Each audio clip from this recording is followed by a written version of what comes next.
Ladies and gentlemen, I am SidAlpha. Last year saw one of the most disgusting controversies in gaming and YouTube that I can recall, involving CSGO gambling sites like CSGO LOTTO and its undisclosed ownership by Trevor Martin and Tom Castle, two YouTubers with over 12 million subscribers between them.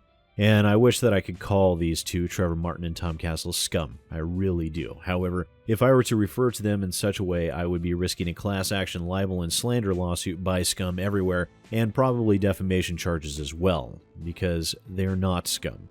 They're so far below scum that they can't even discern what scum looks like from where they are.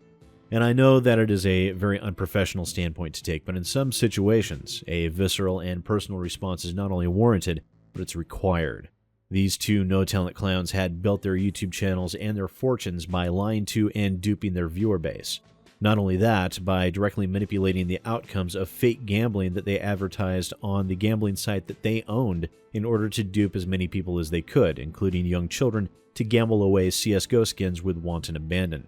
T. Martin's behavior was especially low as he attempted to hide his own duplicitous behavior behind a wall of lies and also accusing people of lying. And we all witnessed the outcome of that scenario. Martin and Castle were brought up on charges, and as a result of that, it was reported back in January that Castle the coward fled the U.S. after the lawsuit was filed in order to avoid prosecution for his crimes, and as these are state-level filings, it's doubtful any form of extradition will be attempted or even possible. He has also since rebranded his main channel from Pro Syndicate to The Syndicate Project. And normally, as with any horrendous business practice by multiple YouTubers who seem to have suffered little or not at all from their own actions, the story unfortunately does not end with them. Yesterday, Richard Lewis released a troubling article at the rlewisreports.com, and there will most definitely be a link in the description as there is a metric ton of information to go through, and I would not want to rob Richard of any well-deserved traffic.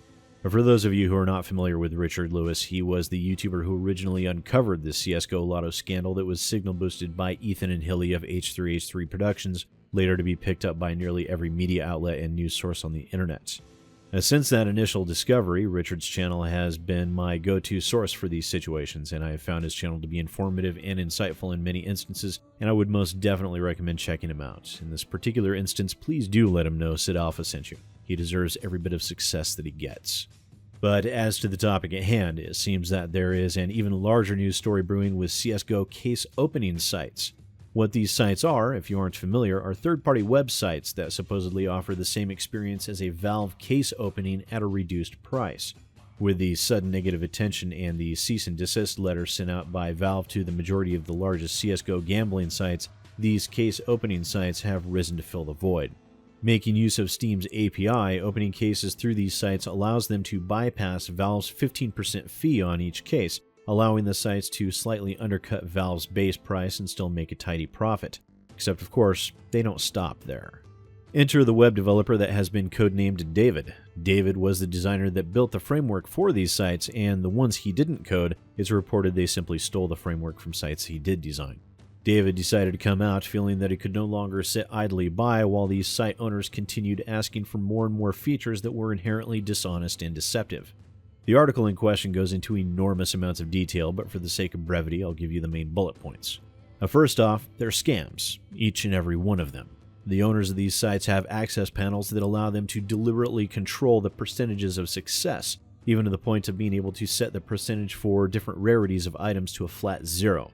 Meaning no matter what, there would be exactly 0% chance you would ever win the highest dollar value items. They called this mode rape mode for some reason, and apparently all these sites request this feature. What they do with it is they keep it set to only the most common of items, and with the $2 opening price with a sellback price of between 76 cents and $1.20, there's literally no way for them to not make money. In addition to this, when these sites are working with promotional deals with Twitch streamers and YouTubers, they set up the inverse, ensuring the content creator wins much higher value items than the standard person is even capable of getting. This causes the streamer to benefit greatly for duping and misleading their viewers, making them no better than Trevor Martin and Tom Castle. Also, these sites do not keep inventory on hand. When a user goes to cash out their skins, they're forced to wait while the site goes and purchases your goods for delivery to you. I do recommend you all go read the article in its entirety. This is not only dishonest, it's outright theft on a massive scale. I can't even count the number of US gambling laws this violates, not to mention the sheer number of content creators that are, quote, winning it big while their viewers are trapped throwing their money away. It is beyond disgusting and it very much needs to be stopped. In light of these countless lawless actions that take advantage of Valve's third-party APIs, they very much need to shut those APIs down until a system is in place that will not allow for these types of sites to flourish. This can and will land more companies, including Valve, in hot water, as these sites also allow children to purchase these crates to open, which is a form of gambling.